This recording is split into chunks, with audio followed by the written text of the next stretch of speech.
Noong bata ako, gustong gusto ko sumasama sa parents ko. Pumunta sa palengke, makimarites, o kaya pumunta sa probinsya.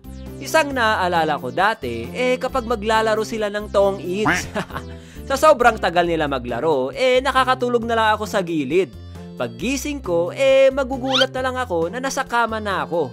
Isang magandang alaala ito para sa akin kasi alam ko na mahal ako ng parents ko. I think. Kasi hindi nila ako ginising para hindi maistorbo yung pagtulog ko. Ma, paano ako nakarating sa kama? Binuhat ka ng papa mo. Oh, really? Nanalo ba siya sa tong eats? Hindi ko alam, tanungin mo siya. Hey Dad, nasaan ang balato ko? Nanalo ka ba kagabi? Mukhang talo. Naranasan nyo na ba naging tagamasahe kayo ng tatay nyo? Yung tatawagin ka para apak-apakan yung likod niya. Alam nyo kung bakit pinapaapak nila kayo sa likod? Dahil hindi sapat yung napakagaan yung kamay para i-massage yung batak niyang likod. Jen, hali kayo. Massage yung likod ko. Bigyan ko kayo ng pera. Uy, pera! Gusto ko yan! Minsan, pinapabantay kami sa auntie namin kapag magtratrabaho yung parents namin.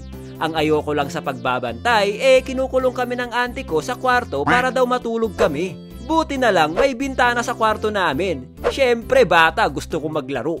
Ang ginagawa ko, tumatalon ako sa bintana para lang makatakas. Nung nalaman yun ng auntie ko, binabantayan na niya talaga kami. Kapag kaganon, nagkukunwari akong tulog tapos inaantay ko na makatulog siya. Kapag nakatulog na siya, dahan-dahan na ang pagtakas.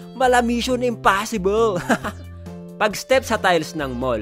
Kapag naboboring ako kakahintay sa pagmamarites ng mama ko dati, ang ginagawa ko para hindi ako maboring ay pinaglalaroan ko yung tiles. Minsan, binibilang ko kung ilang tiles ang meron sa floor na yon. O kaya, nag-step lang ako sa tiles na gusto kong tapakan. Ma! Oh, bakit? Ano yun? 75 lahat ng tiles dito sa floor. Oo, parang grades mo. Tara na, uwi na tayo. Anak ng tipaklong naman, kakalinis ko lang dito ah. Finger parkour. Kapag nakasakay ako sa sasakyan, ito ang isang libangan ko para hindi ako maboring. Yung isasabay mo yung pag-parkour ng daliri mo sa madadaanan yung building na parang obstacle.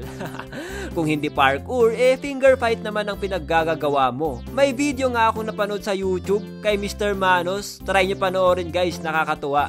Fingerboard. Bumili ako nito dati dahil naiinggit ako sa mga magagaling maglaro nito. Nung sinubukan ko laruin, nakakainis pala. Ang hirap pala mag-fingerboard tricks kahit daliri lang ang gamit. May mga tricks na tsamba kong nagagawa, tapos kung ipapasikat ko na, hindi ko na magawa. Pag-drawing sa mga bintana at salamin ng sasakyan. Sa lugar namin, foggy place. Kaya yung mga bintana, nahahamugan. Kapag nakakakita ako ng mga gantong bintana, hindi ko mapigilang mag-drawing. Kapag walang fog, gagamitin mo yung mabaho mong hininga para mahamugan yung bintana. Kapag nakakita din kami ng sasakyan na puno ng alikabok, nagdo-drawing kami doon. Yung iba nga doon na sila nagko-confess isinusulat nila yung pangalan ng crush nila. Kapag nagda-drive ako, may mga nakakasabayan akong mga kotse na maalikabok at puno ng drawing. Napapangiti na lang ako habang nagmamaneho. Uy, tignan mo, may tarpaulin ng tumatakbong counselor. Eleksyon na naman kasi ngayon, kaya meron na naman yang mga yan. Tara, pagtripan natin. Hello, ma'am. Burnik po for counselor. Hoy, bakit nyo pinagtitripan yan? Paglalaro sa loob ng jeep. Sa angkan namin, marami akong uncle na jeepney driver. Every time na pumaparada sila, pumupunta kami sa loob ng jeep para maglaro. Sumasabit kami sa mga hawakan, nagpapasikatan na kayang umikot. Doon din kami naglalaro na parang spider fight. Dapat ihulog mo yung kalaban mo para matalo mo siya. Chinecheck ko din yung mga silong ng upuan kung may mga baryang nahulog ng mga pasahero. Treasure hunting. Dahil sa kapapanood ko ng mga movie, sinubukan ko din mag-treasure hunting sa paligid ng bahay namin. Pero imbis na gold ang mahanap ko, puro bala ng baril yung nahuhukay ko.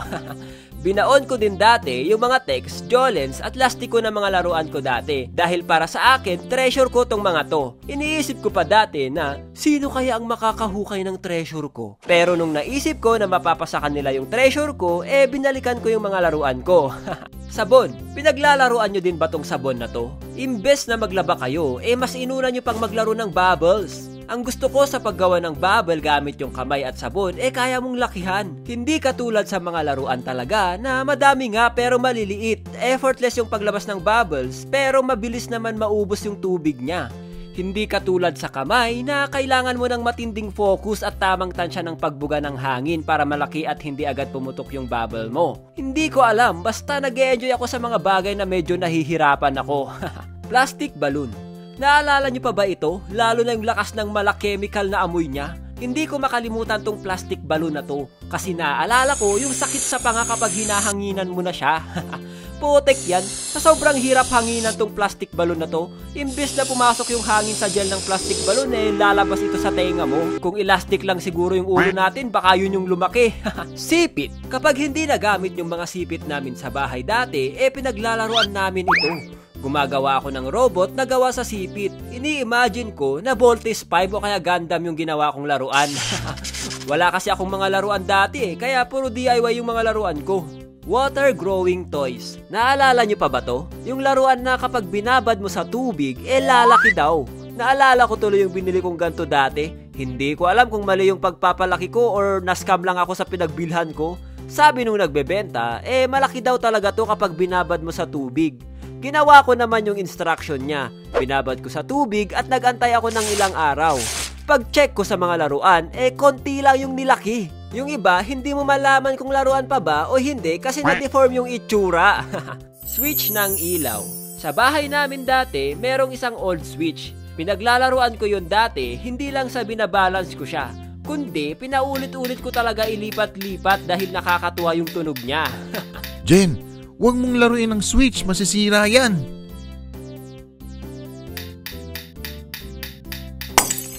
Jen! Pagtapat ng kamay sa flashlight. Dati, amazed na amazed talaga ako dito. Kapag itatapat mo yung flashlight sa mga daliri mo, naglo-glow talaga siya. Para kang nagkakaroon ng glow in the dark na laruan. Shadow puppet. Ginagawa nyo din ba to? Yung gagawa kayo ng hugis aso sa kamay nyo tapos itatapat nyo sa ilaw para lumabas yung hugis aso na anino sa pader. Na-e-enjoy ko to dati lalo na kapag brown out at kandila lang yung gamit namin para gumawa ng shadow puppets. Boy, tignan mo to. Iinumin ko yung juice no hands. Sige nga. Kita mo na, ang galing ko no. Tignan mo, ibababa ko yung baso no hands. Wow, ang galing. Tignan mo to, magic. Sus, anong magic? Kamay mo lang din naman yan Haha, kala ko hindi mo alam Ito, kaya mo? Sus, ang bagal naman ng ikot ng coin mo. Tignan mo sa akin, mas mabilis. Aray! Uy, itrap natin siya. Tara. Okay, ready na. Tara, laro tayo doon. Sige, sige.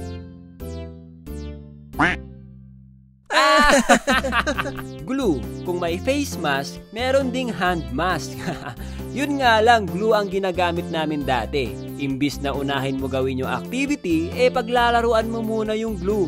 Maglalagay ka sa kamay mo, tapos hihipan mo para matuyo. Pagkatapos matuyo, tsaka mo babalatan. Yung napakaitim mong kamay ay biglang luminis. Huwag niyong gagayahin to guys sayang ang glue. Tattoo. Hindi ko talaga makalimutan ito. Yung bibili ka ng chichirya na sweet corn tapos kapag naubos mo na, hindi mo agad itatapon yung wrapper. Ang gagawin mo, ipangtatato mo ito sa braso mo. Para magawa ito, maghahanap ka ng alcohol sa bahay nyo. Ilalagay mo to sa braso mo tsaka sa wrapper ng chichirya. Pagkatapos, itatapal mo sa braso mo. After matuyo, ay tatanggalin mo na yung wrapper. And boom! May instant tattoo ka na. Pwede ka na mag-angas sa labas.